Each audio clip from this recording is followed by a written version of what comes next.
Hello there, Evan. How you doing? I'm great. How are you? Are we doing? Is this an interview? Like, are we recording this for something?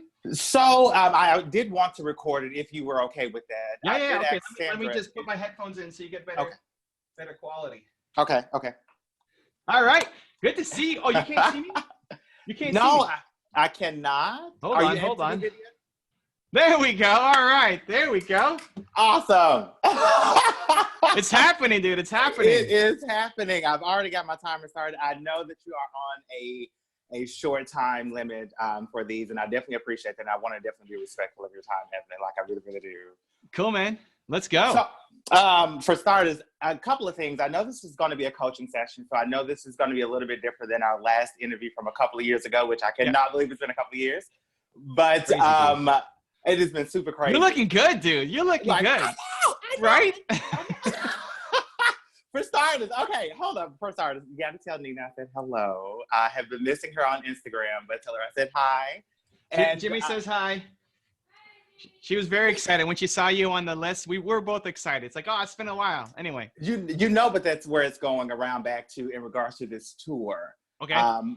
So I know you were doing the book tour or you were going to do the book tour here in the US, and I was so excited to get you guys here in Memphis. I know. I'm just not allowed in Memphis. It's not happening. I'm highly upset by that. I didn't come last year to Memphis. I wasn't this time. I drove to see you, so I'm like, that was okay, but it really hurt my feelings. I just want to point that out there for the record. Listen, hurt my feelings too. You as border security. But that is actually part of my question that I wanted to ask you. So we kind of saw you shortly afterwards, and after you were denied. Your process of thinking of, I cannot let this distraught me, or destroy me, like that would have been. Because your plans were basically 100% ruined for what you were attempting to do. How do you process something like that and then still be bold enough to I know we kind of talked about it a little bit with your injury that happened while you were on tour, but how do you process something like this? I mean, your whole damn plans are changed, and you have all these people that are counting on you, and you never want to let people down. And so how are you dealing with that? Sure. Well, I guess a little bit of context then for people who might be watching, listening. I was supposed to do a 90-day, 21 city tour. See my guy Jimmy in Memphis, and I've never been. First time in Memphis. Anyway, I got stopped at the border. We were going to do live stream the whole thing, like 8 to 12 hours a day. It was me, my wife, and 2 people on my crew, and we're going to go for 90 days. And day one, border security just wouldn't let me in. They just said, nope, you're not allowed to go in. I did it last year. I've been traveling to the US for 20 years and never had an issue. And now, so here's how I process it. One is, I just got a guy on a bad day. Like, I think border security has to be a insanely hard job. Okay. All you're doing is looking for people who are troublemakers and breaking the law, and you're looking for the negatives in people. Right? Like, I've never seen a happy border security guard, right? We need some Jimmy at the border to bring. Listen, first thing he's going to do is change the uniforms. I already know what's coming. It will be bright. It will be bright. It's going to be fuchsia border, it's coming. I know it. I love it. Oh yeah. It's a different border. But so that's my first thought, is this guy's just having a bad day. I mean, I still have to deal with it. There's no appeal process. He decides, and that's it. We spend a lot of money, hotels and booking out venues and all this stuff. That's just, some of it we got back, some of it. So, did you just push through it?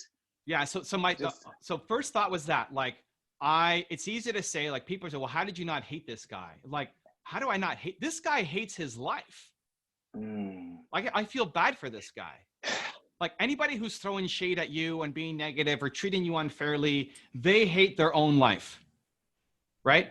So, and you think about criticism on social media. If you post a video and somebody comments that they don't like your shirt, or they think you're too XYZ, anybody that's the highlight of the day, they hate their life. So that becomes a quick default mode, right? Like, if Jimmy came on here and starts yelling at me and says that I suck and all this stuff. Like, Jimmy must be having a bad day or something. Like, that's not Jimmy. And so I know he hates his life, right? And so I feel bad for him that this now is his daily existence every day. Next, I then think about, okay, who have I live through the lens of, I don't want to disappoint people, right? Is my biggest fear is disappointing people. So next I think, how do I mitigate disappointing people? Yeah, because that's a huge thing. I'm one of those people that were disappointed. Yeah. So, but here's the thing. I thought, you know what? For everybody who I was supposed to meet or who bought a ticket, in my head, it's like, I can make it up to them. Interviews that I had booked that was supposed to be in town, we apologized. I'm doing a whole bunch of remote interviews now. For everybody who bought a ticket to the tour, we of course gave a refund, full refund. But then also I offered to do a coaching session with them for 25 minutes. Yeah. So I'm like in wall-to-wall coaching session with the people, but I love it. I mean, it's not the most effective use of my time, but I love meeting people from Believe Nation from across the country, right? Like across America, people were buying tickets for this. And so even this conversation right now is a result of Jimmy buying a ticket, getting refunded because I canceled. And now we're doing this coaching session. And so in my head, it's like, I can make it up to everybody. Like, even if this wasn't enough, even if Jimmy is still pissed off and like he moved his wedding to come to this event and like, this is not enough, in my head, it's like, I can still make it up to him. I just believe everybody in my audience, they're good people. Ultimately, they're rational people. And if they understand the situation, I can still do more to make it up to you.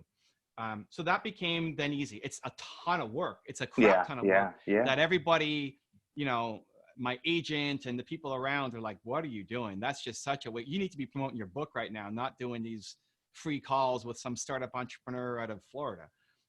But just for my own like soul. Yeah. The hardest thing was actually the two guys on my team who we brought with on the tour. So it was me, Nina, Jeremy, and Ray. And Nina, I knew would be okay. I mean, we've been through enough hardships, breaking my neck, all that. Like, we've gone through enough struggles, together that I knew we'd be fine. We figure it out.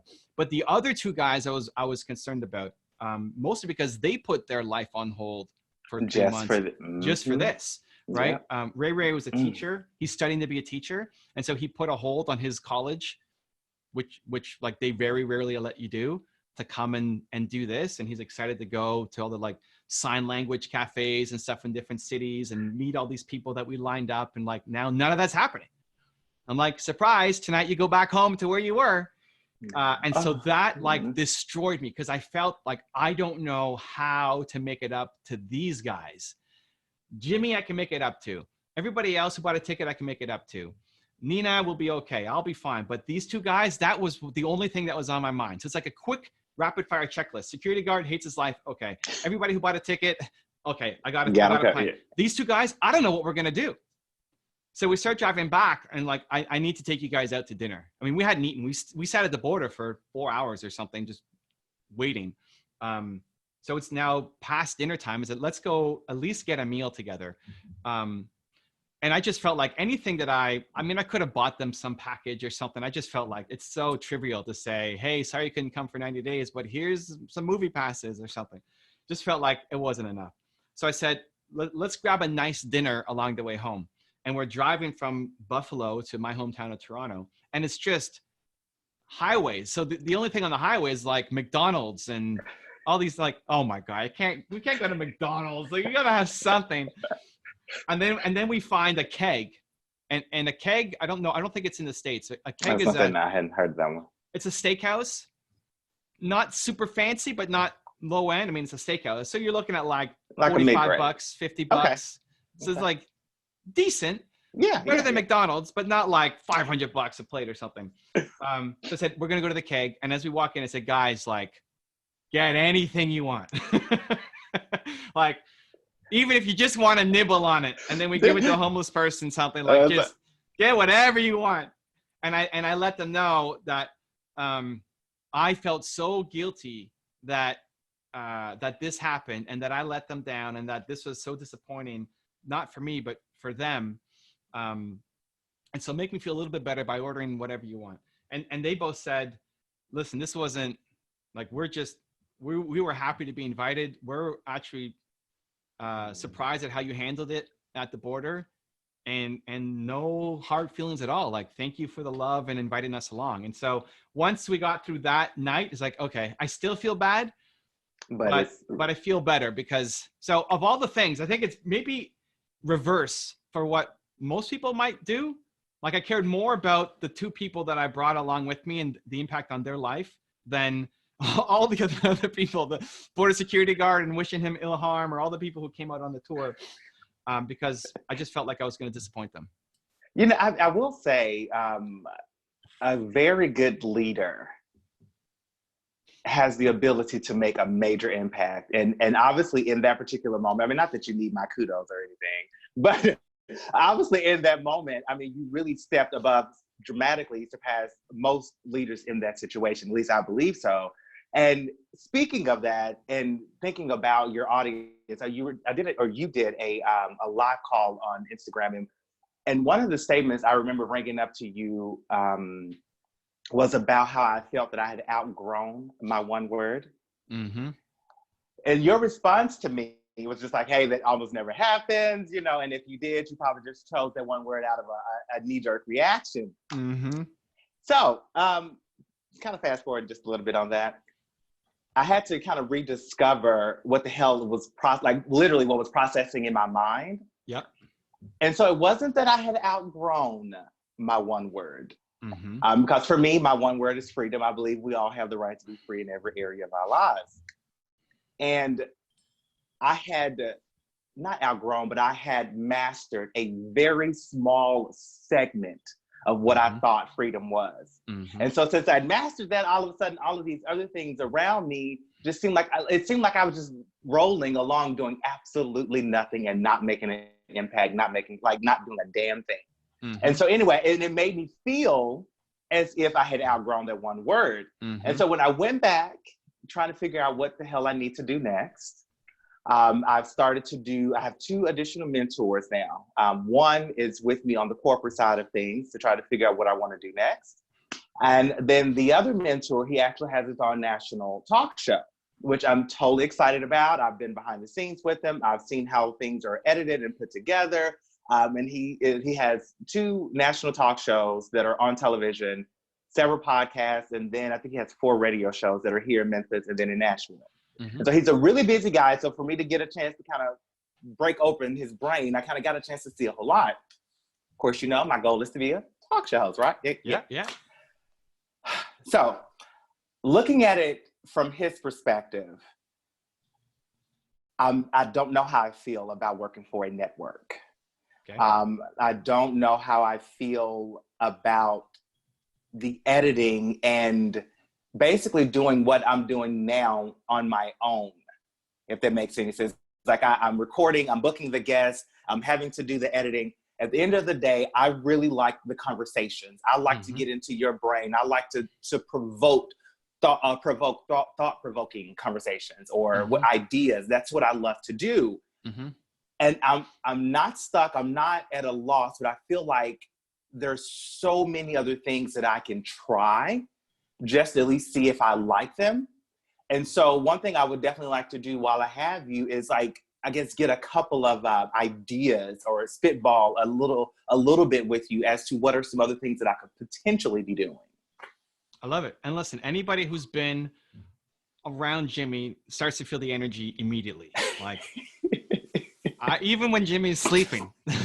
Really? Even when he's sleeping, he's putting off a vibe. I know it. It's happening. We gotta bottle that stuff. Jimmy breath in a bottle or something and sell it. It's I swear if I could. If I could, Evan, I would. Listen, you could. You get a bottle, you breathe into it, bottle it, and then you sell it. That's a business. I wish I could. That's not one of my better ideas for you, though. But, I was gonna say, I know. But so here's the thing. Instead of focusing on what you don't like, leaning on what you do like. And so there's lots of different models that can work, especially as just the opportunities open up with where the internet is going and the ability to have shows that aren't part of traditional, TV and cable.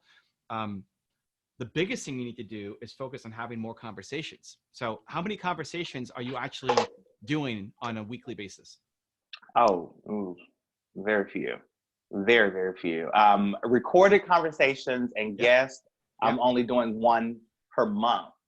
Yeah. This is it. This is where I'm only doing one per month. You're spending 29 out of 30 days a month doing the stuff that you're not extremely gifted at. And you've got like this insane talent at one thing. You're like, I'm Michael Jordan, but I'm only going to play basketball once a month. Right? Like, you need to be having conversations every day, at least one a day, if not multiple a day. So, recording and interviews are only once per month. Because of where I work and my 9-to-5 job, I do have quite a bit of conversations where I am helping, but most of the, probably 98% of those cannot be recorded because they're bringing up details, they're bringing up facts. I'm talking about recording. It's your thing, not you being a sidekick to learn from other people's things. Okay. It's great. Like maybe being on a talk show, you learn how people are asking questions and you're learning. Awesome. As soon as you stop learning, then you should move on and get something else. But you need to be doing your thing every day. A conversation, you just have to show up for. Like a conversation is as long as it takes to have the conversation. You can have a 10-minute conversation, record it, and turn it into a video. And I would do both people who you want to learn from, who inspire you for whatever reason, and then also people who you can help. Live coaching, helping people actually step up and lead, like what's on your shirt. Yeah, listen, people have a hard time stepping up and leading. People have a hard time finding what freedom, who doesn't want freedom, but who actually has it. Go help the border security guard that I was talking to. he needs your freedom, right? Really. Yeah, so that's got to be a daily thing, and download everything. Even if it's just the easy starting point is Instagram Live. So what do you mean download everything? So if you do a video on Instagram Live, you have an interview with somebody, you then download it because it goes away. Okay. Right. And then zero editing. I don't care that it's a vertical video. Cut that down. Yeah. Post it. Because you're not going to win off of editing. You're going to win off of amazing conversations. So at least one a day where you're either booking people or you're talking to your audience. Just before this, I was on my Instagram Live. I had a woman come in who's had an idea for 10 years and hasn't started and just needed an extra little kick in the face to go off and do it. And like she was ready, right? So I gave it to her and she's off and running. But now we're going to download that video and upload it to the channel so that other people can learn from it as well. That's what I want to see you do more. And it doesn't mean you don't do the fancy stuff as well in the studio and the lit and you look great right now. It looks awesome. Great. But don't let that be like, I'm only going to do it when I have the perfect lighting and the perfect cameras and the perfect setup, because that means you're only doing it once a month. You know what? You're right, actually. Now, you're right. So let me tell you that. Here's what's happening. You're thinking quality content in your head. I want quality. But you have to understand, for what you're doing, the quality is in the conversation, not in what camera you're using. I got you. You could be in like pitch black driving, right? In the car. And you can have a fire conversation with somebody that could change people's lives, even though the video quality sucks. So for me, it hasn't been necessarily the video or even the equipment. Now, don't get me wrong. I did eventually go out to get the ring lighting and all the other stuff, but I typically don't use it. I typically would use it for Instagram or something. My issue, back to your quality standpoint, is I was looking for quality guests. And I definitely started to record less for that very reason. And if I go back to it, as you said, to angle it as a daily practice and just finding people that I do want to learn from and people that I can assist in the process and bring them all on, and then it really wouldn't matter. So here's the thing. One, yes, for your guests, you want to try to bring on people who you think you can learn from. That being said, if you have Oprah level conversation abilities, Oprah can bring anybody on and make it a great show. This is true. And that's a skill that you have. You have a natural talent for it, but it's a skill that you need to develop to be world class at. So to bring anybody on and understand their story and what they want, who has not been through some kind of hardship, who is actually stepping up and being the leader that they should be? Like nobody. Even the people who you admire and want to learn from, they're still struggling with their own stuff too. I'm still struggling with my own stuff all the time. So if you can't find an angle where you're going to learn from them, then you're going to help them. And everybody's got a story. And so for me, I just default to whatever interview I'm on. And this is where you need to summon the confidence, because it sounds egotistical, but it's not. Like whatever interview I'm on, my mindset is, even if the host sucks, I'm going to crush this interview. Like this is going to be the best interview this person's ever had on their channel, on their podcast, on their YouTube, just because I'm here. I would say that's egotistical, but I wear it so well. but it's egotistical when you say it out loud, so well. But it's like stemmed in confidence. But that's the only thing you're missing, because you're thinking, I need them to be great for me to be great. Nuh-uh. You're great regardless, and you'll pull greatness out of anybody, because I'm Jimmy, right? Like the shift, right? Okay. And so you need to put in the reps to actually develop the skill.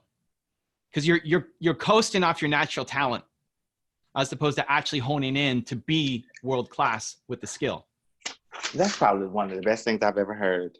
Because I like legitimately, and I think not that I think you're right, but I know that you're right on that, and I can feel that. Like I am literally just coasting along with it. This is where it gets really hard. I just posted something on my Instagram stories today talking about the 5 stages of growth. The first stage is complaining. The second stage is dreaming. The third stage is the wannabe. The fourth stage is the achiever. And then the last stage is the high achiever. Most people get stuck in the wannabe stage because they give themselves a break, because if something happens in the morning, they take the whole day off. And because a huge reason, your friends and family, the people around you, tell you what a great job you're doing. Mm-hmm. Mm-hmm. So you think you're doing amazing. But they're stuck in the first 2 stages. They're stuck being complainers and dreamers. So of course you look great. And so from their perspective, but you're still just a wannabe. Like you are not an achiever yet, right? And that's not just talking to Jimmy. That's talking to most people who are starting their business. You start and you stop, and you start and you stop, and you start and you stop. You have to hone that skill. Jordan was maybe one of the most talented players that was in the gym every single day, working on his free throws, working on his shot all the time, right? That's the only thing you're missing, is honing the skill, because everybody around you says you're great at creating conversations, and I'm with them. I'm with them 100%. But I'm saying, Jimmy, you suck, man. Come on, let's go. Like once a month. Do more. What are we doing, dude? Do you want to be the best? You could be the best in the world at this thing, but it's never going to happen going once a month. It just won't. Yes, sir. That will have to change in me. And it's so crazy because I love it. Of course you do. I love it. And you're spending 29 days out of 30 days a month doing stuff that you don't love, dude. It is okay. Yeah. That's it, man. I got you. I got you, man. I know you do. I know it's coming.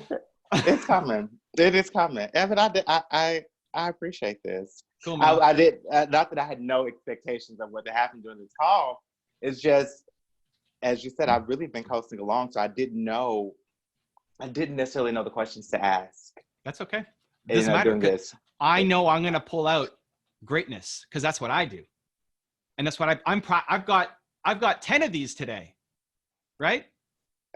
But you're no different than me. You're just not putting in the reps. That's all. That's the only difference. You need more practice. Yes, you have more natural charisma and energy and vibe than I do. Like it's hard to match Jimmy in the charisma, energy, positivity, right? Field. Yeah. So it does become easy to coast off it. So daily, at least 1 a day. I'd be looking at, if you're taking it seriously, like 2 to 3 a day. Like that's how you get really good. but at like least 2 to one a 3 day. interviews a day. Oh my gosh. Yes. Okay. Dude, That it can sounds take 10 daunting. minutes. Like in an Instagram live, You know, I you guess could you're go right through though, 'cause I've 3 been doing it for people. 30 minutes. Yeah. Okay. Okay. What? Evan, Are you telling me you can't pull out a great conversation in 10 minutes? No, Of I course you could. can. I was thinking 30 minutes, but You you're could right. crush I it. could do that. But it's as long as it needs to be. Like you may hang on to somebody longer than the 10 minutes. Awesome. And that becomes a 30-minute episode or an hour. But once you've gotten the thing, then you can move on to the next person. Okay. Yes, sir. All right, man. All right, Evan. Thank you so it, much. Again, I love it as well. And I do miss you guys. I will see you all soon. I guess hopefully when we do another, or you do another tour. So otherwise, I hope so. Otherwise, I gotta find another way to get down to Memphis to see you. 100%. Much love, man. Same see you to soon. you now. Thanks, Evan. Cheers. Bye.